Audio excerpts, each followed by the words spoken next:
There is a medical dispute at the hospital. A patient's family member comes at us swinging a knife. Without hesitating, I push my husband, Maxwell Conner, out of the way.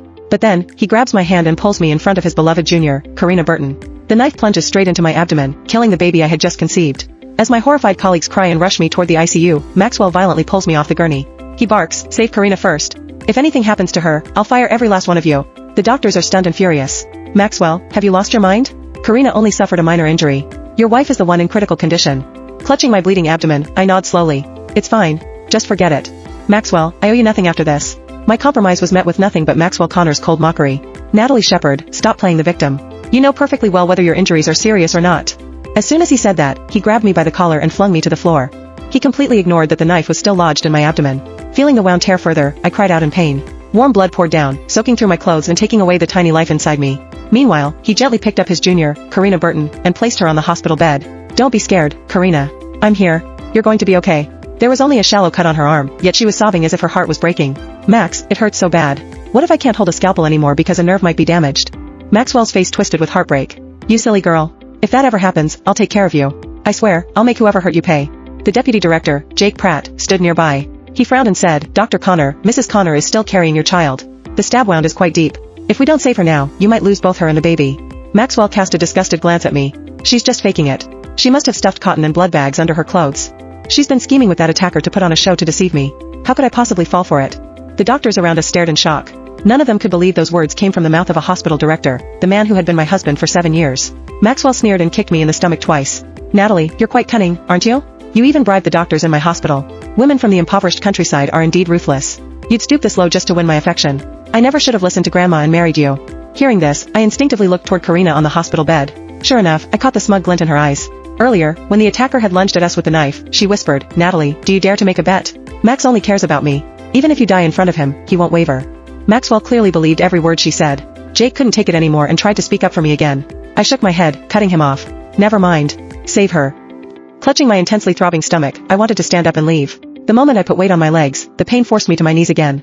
Gritting my teeth, I crawled out of the ICU sideways, one agonizing step at a time. Behind me trailed a long, dark line of blood. Maxwell watched it all coldly, unmoved. "Natalie, stop acting. Go home, change into clean clothes, and come back to apologize to Karina. She's only hurt because of your nonsense." In the past, I'd have desperately tried to explain myself in light of the misunderstanding and bias toward Karina. But this time, I wouldn't. Collapsing at the ward door, I looked back and saw Maxwell's and Karina's hands intertwined. I took off my wedding ring and threw it into the trash. When the police arrived and subdued the attacker, they found me collapsed in a pool of blood just outside the consultation room. One officer shouted in panic, "Where's the doctor? A pregnant woman is bleeding out here. Why isn't anyone helping her?" At that moment, I was freezing cold and teetering on the edge of death. Hearing the commotion, Maxwell stepped out of the room and declared self-righteously, "Officer, don't bother with her. She's just faking it to gain sympathy. Otherwise, why would she collapse just in front of me?" The police officer's eyes widened in disbelief, as if looking at an idiot. "I'm a professional detective. She's bleeding greatly. Do you really think I can't tell the difference between real blood and fake blood?" His voice was loud. More people started gathering in the corridor. Maxwell hated being the center of gossip. He lifted his foot and kicked my stomach, which had long since gone numb from pain. "Natalie, the police are here. Aren't you embarrassed? How long are you going to keep up this act?" I had no strength left from the blood loss. But the moment someone touched my stomach, I instinctively wrapped my arms around it to protect it. In my blurred consciousness, I could no longer remember that I'd taken that knife for Karina, and the baby was surely already gone. I slumped to one side and fell to the ground. Someone helped me up, covering their mouth in disbelief. "Oh my, isn't this Dr. Shepard? Someone help her. Dr. Conner, she's your wife." Maxwell remained unmoved and scoffed. "Natalie, you've hired quite a few extras, haven't you? Do you think you can waste the Conner family's money just like that?" Leaning against the cold wall, I closed my eyes in despair. Did Maxwell even realize that our baby was gone? If I survived this, I'd never want to see him again in this lifetime. The police kept urging him to save me, but Maxwell continued to refuse. He even mocked the police, saying I'd bribed them too. Infuriated, the officer pulled out his phone to call another hospital for an ambulance.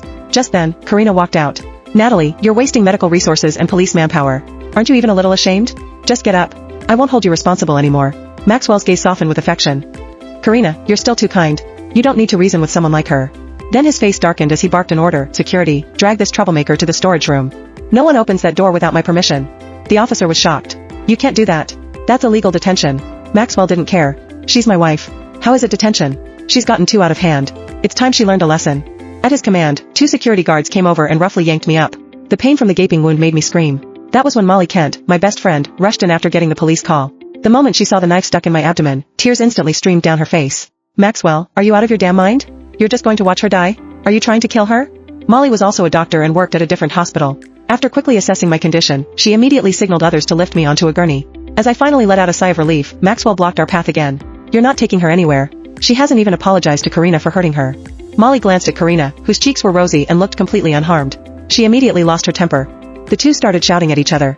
Lying on the gurney, I found that my heart was already too numb from pain. "Maxwell, we've been married for 7 years. Couldn't we just part peacefully? Did I have to lose our child in my life too?" Suddenly, his shadow loomed over me. He strode forward and said, "All right, since none of you believe me, let's find out whether the knife pierced her stomach or a fake blood pack." He gave me a mocking smile. "Natalie, I gave you plenty of chances. You're the one who threw them away." With that, he reached out, gripped the knife handle, and prepared to pull it out.